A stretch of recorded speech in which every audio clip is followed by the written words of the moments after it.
Então bora lá. Nosso tema de hoje ainda continua a queda do homem, tá? Eu quero ler um versículo aqui de destaque hoje, depois que a gente terminar de ler o texto. Eu vou ler o texto todo, capítulo 3, como nós estamos fazendo todos os dias. Depois nós vamos ler um texto, tá? De destaque aí para a aula de hoje. Então vamos lá. Gênesis capítulo 3, verso 1, a queda do homem, parte 4, tá? Está escrito assim: Ora, a serpente era mais astuta que todos os animais do campo que o Senhor Deus tinha feito. E esta disse à mulher: É assim que Deus disse? Não comereis de toda a árvore do jardim?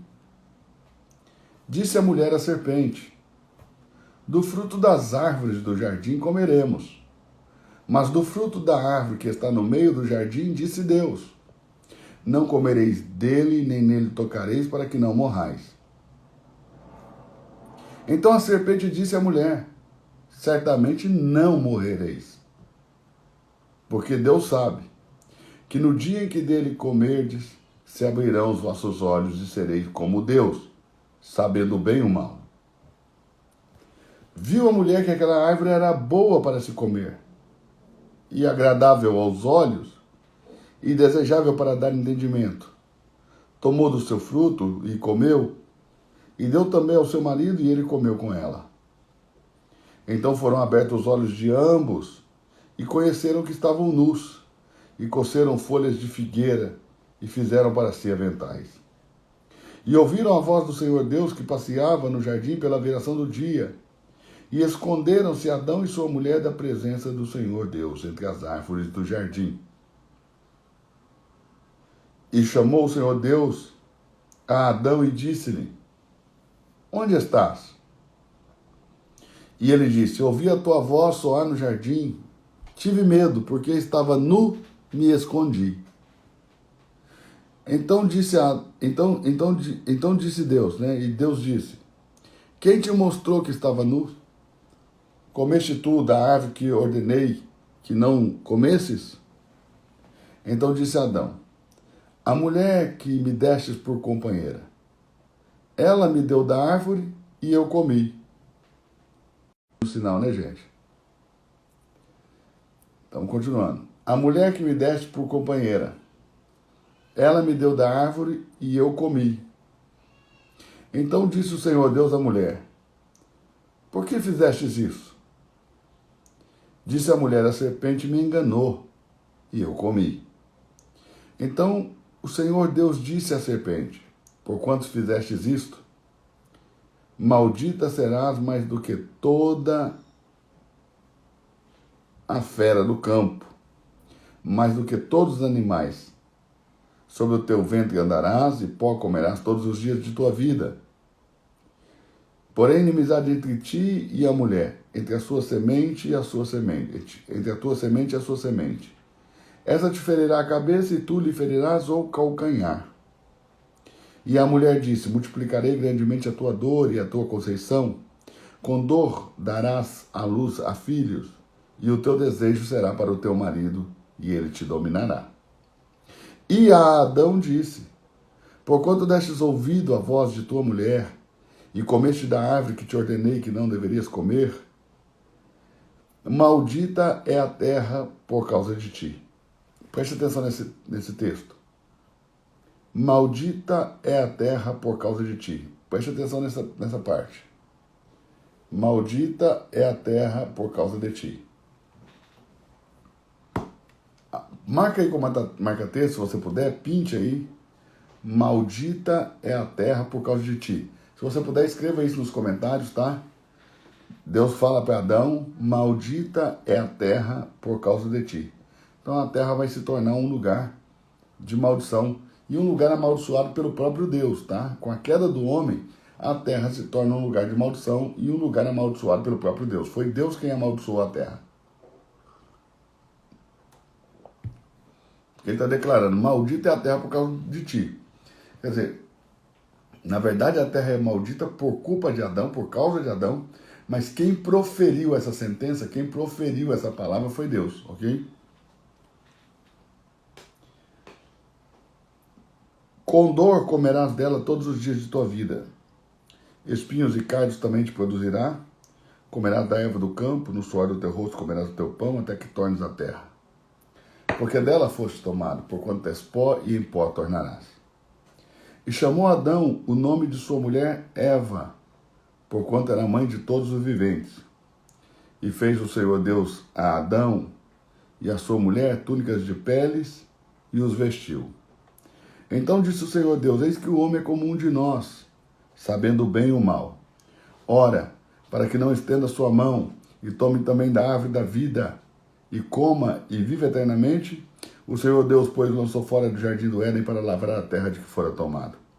E havendo lançado fora o homem, pôs querubins ao oriente do Éden, e uma espada inflamada que andava ao redor, para guardar o caminho da árvore da vida.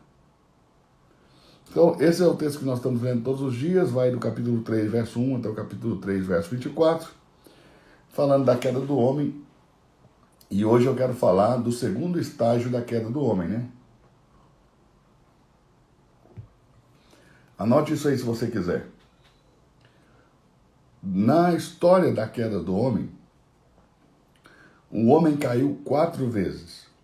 O homem não caiu uma vez só. O homem caiu 4 vezes. Tá? A primeira vez que o homem cai, ele cai quando ele desobedece e come da árvore do conhecimento do bem e do mal. A segunda vez que o homem cai, ele cai no primeiro homicídio. A segunda vez que o homem cai, ele cai quando Caim comete o primeiro homicídio. O homem vai de desobediente a homicida. Agora ele não é mais só desobediente, ele é desobediente a homicida. Ok? A terceira vez que o homem cai é numa rebelião corporativa contra Deus, no intento de edificar uma torre, chamada Torre de Babel. E a quarta rebelião do homem é Gênesis capítulo 6, verso 1, 2 e 3. Tá cortando um pouquinho, o sinal tá ruim. Então a quarta rebelião do homem é Gênesis capítulo 6, verso 1, 2 e 3, quando os filhos de Deus se unem às filhas dos homens, e eles então têm filhos. Essa é a quarta rebelião do homem. Então vamos lá, vamos enumerar isso aí. As 4 rebeliões do homem. As 4 rebeliões do homem ou as 4 quedas do homem. Né? Vamos colocar as 4 quedas, porque nós estamos falando da queda, né? As 4 quedas do homem. Primeira queda: desobediência. Desobedece comendo da árvore. Tá? Segunda queda: Caim mata Abel, primeiro homicídio. Terceira queda: rebelião corporativa contra Deus, no intento de levantar a Torre de Babel. E quarta queda é o casamento de julgo desigual, quando os filhos de Deus tomam para si mulheres das filhas dos homens. Então, essas foram as 4 quedas do homem. E isso nos ensina o quê? Que uma pessoa nunca está tão caída que não possa cair um pouco mais. Será que você pode anotar isso aí? Ninguém está tão caído que não possa cair um pouco mais. Então, quem está de pé, cuide para que não caia. Quem está de pé, cuide para que não caia.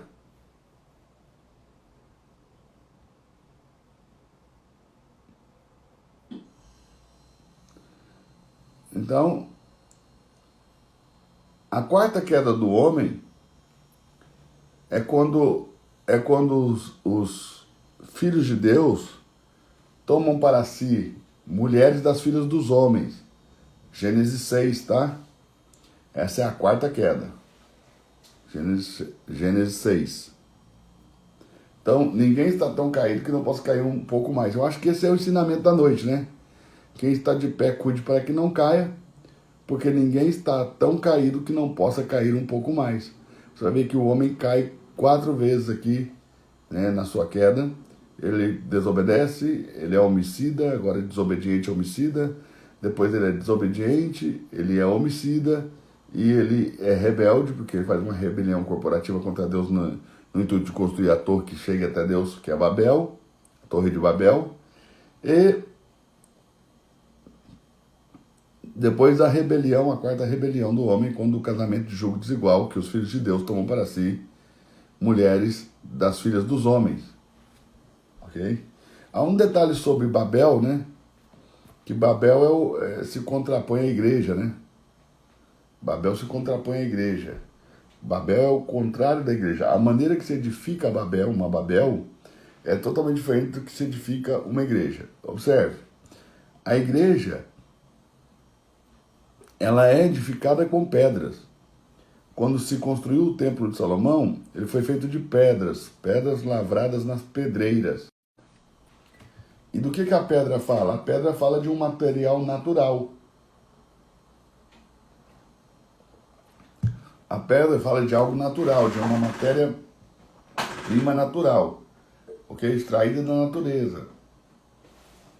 Já Babel, ao contrário, não tem nada de natural, porque Babel não foi edificada com pedras. A Torre de Babel foi edificada com tijolos. E tijolos fala da força do braço do homem. Enquanto as pedras falam da natureza de Deus, os tijolos falam da força do braço do homem. Então, Babel é um império edificado pela força do braço do homem, enquanto a igreja é algo natural que Deus edifica. Então, observe, igreja é natural, ok? Babel é a força do homem. A igreja é natural, porque é feita de pedras forjadas na natureza, naturalmente por Deus. Enquanto os tijolos são prensados por homens. Então Babel fala do esforço humano de se chegar a Deus, ok? E as pedras falam da obra de Deus para que o ser humano se encaixe no plano eterno de Deus.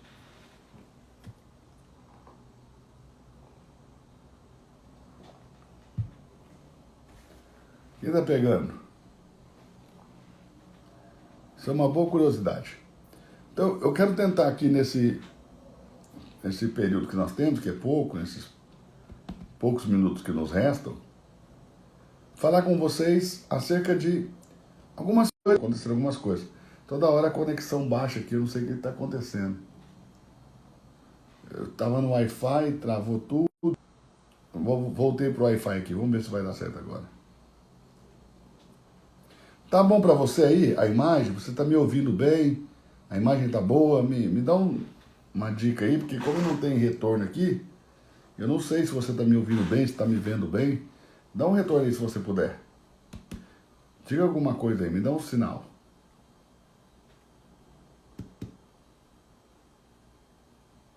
Ok. Já começaram a surgir os primeiros sinhas aí. Mas dá para ver que tem um bom delay, né? Um grande delay. Então, bora lá. Algumas diferenças entre essas quedas, tá? E consequências também dessas quedas. Uma das consequências com a queda do primeiro homem Adão foi o fato da terra toda ter se tornado maldita. Aqui no verso 17, Deus diz, né? Maldita é a terra por tua causa. Dá para escrever essa frase aí, né? Maldita é a terra por tua causa. Agora, quando Caim cai, cometendo o primeiro homicídio, ok?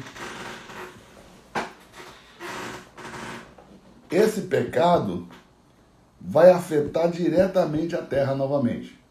O que nós precisamos entender?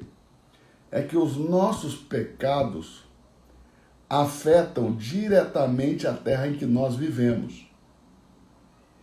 E o que determina se eu vivo em uma terra de bênção, que produz frutos, árvores frutíferas que dão frutos, das quais eu simplesmente posso comer, ou se eu vou habitar em uma terra maldita que produz espinhos e cardos, o que determina isso é o meu relacionamento com Deus.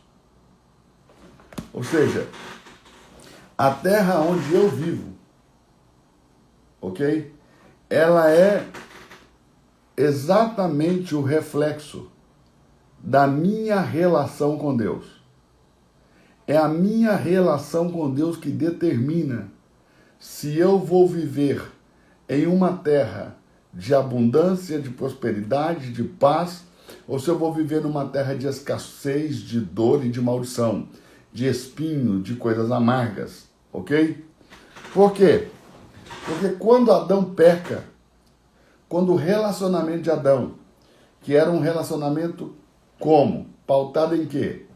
Primeiro, o relacionamento de Adão com Deus era pautado na ausência completa da necessidade, ok?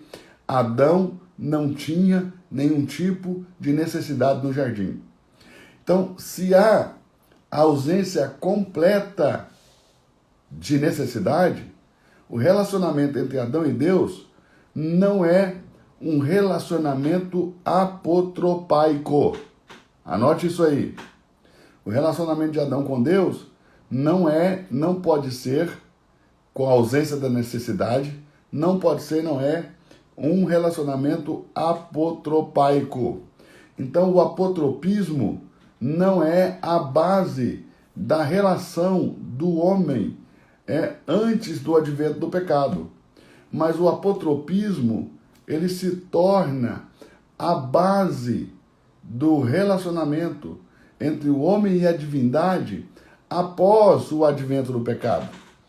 E o que seria ter uma relação apotropaica com Deus? Essa relação apotropaica é a relação onde eu me relaciono com a divindade, oferecendo presentes, oferecendo dons, oferecendo dádivas a divindades em troca de favores, em troca de favor, em troca de afastar o mal, em troca de conseguir uma bênção, em troca de alcançar algo, ou em troca de afastar algo ruim, em troca de alcançar algo bom, ou em troca de afastar algo ruim. Isso é uma relação apotropaica, e isso é o apotropismo, ok? É uma relação de barganha, é uma relação de troca, onde eu me relaciono com base na necessidade que eu tenho, ou de alcançar a bênção, ou de afastar o mal, ok? Então, essa relação apotropaica com Deus, ela é herdada da relação dos homens com as divindades mitológicas, ok? Nós vemos isso na mitologia grega, nós vemos isso na mitologia romana, nós vemos isso na mitologia fenícia, nós vemos isso na mitologia egípcia, ok? Nós vemos isso em quase todas as mitologias dos povos antigos. Lembrando que quando nós falamos mito, não quer dizer que isso é mentira, propriamente dito, ok? É mito, ok? É mito, porque eu não consigo comprovar, cientificamente, empiricamente, ok? Então, é um conhecimento que vai passando, vai se transferindo de geração em geração, ok? E é um conhecimento muitas vezes metafísico, ok? Metafísico. Então, eu não consigo provar empiricamente. Então, nós chamamos de mito. Isso não é necessariamente uma mentira. É um mito, ok? E há quem não dê muito valor ao mito. Busque o querigma, a essência da mensagem, como Rudolf Bultmann, né? Aí nós estamos falando de um teólogo alemão. E há outros que não, que eles se prendem nas periferias da mensagem, né? Eles se prendem ali nas partes baixas da mensagem, que essas questões que envolvem os mitos. E às vezes perdem muito tempo nisso, ok? Agora, o que nós temos que eliminar de uma vez por todas é essa relação apotropaica e estabelecer, ao invés de uma relação de barganha com Deus, uma relação de princípios.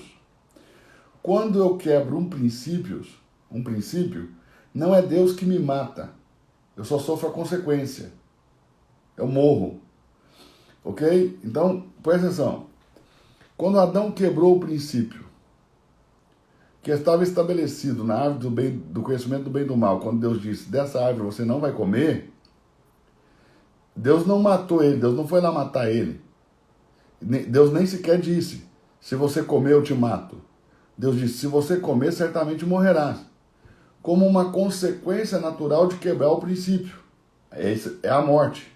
A morte é uma consequência natural de quebrar o princípio. Da mesma maneira, quando eu cumpro um princípio, ok? Coisas boas acontecem, não porque Deus veio me abençoar porque eu fiz aquilo, mas como consequência da prática do princípio. Assim como eu sofro a consequência da quebra do princípio, ok? Eu recebo a consequência da prática do princípio. Eu não sei se vocês estão conseguindo entender. E isso nada tem a ver com barganha. Isso nada tem a ver com uma relação apotropaica. Ok? Isso nada tem a ver com apotropismo. Tá? Deixa eu ler aqui um texto para você aqui em Gênesis capítulo 2, verso 16, diz o seguinte. Gênesis capítulo 2, verso 16 e 17. Diz assim, ó. E ordenou o Senhor Deus ao homem, dizendo, de toda a árvore do jardim comerás livremente, mas da árvore do conhecimento do bem e do mal, dela não comerás, porque no dia em que dela comerdes, certamente morrerás. Ok? Olha o detalhe, Deus está dizendo, se você comer, você vai morrer. Deus não está dizendo, se você comer, eu vou te matar. Vê a diferença? Não é uma ação do homem e uma reação divina. É uma quebra de princípio e uma reação natural. A quebra do princípio da obediência gera morte. Ok? Assim também que quando eu pratico o princípio, eu também sou recompensado, eu também recebo os efeitos beneficiosos do guardar aquele princípio. Ok? Do guardar o princípio. Então, quando nós falamos de praticar princípios, nós não estamos falando de barganhar com Deus. Ainda que a linha que separa uma coisa da outra, a linha que separa essa relação apotropaica de uma relação por princípios é muito fininha. Por quê? Porque se você não tem o Espírito de Deus e você olha para uma relação de fé em Deus e de guarda de princípios, pode te parecer uma relação de barganhas. Pode te parecer uma relação de barganha.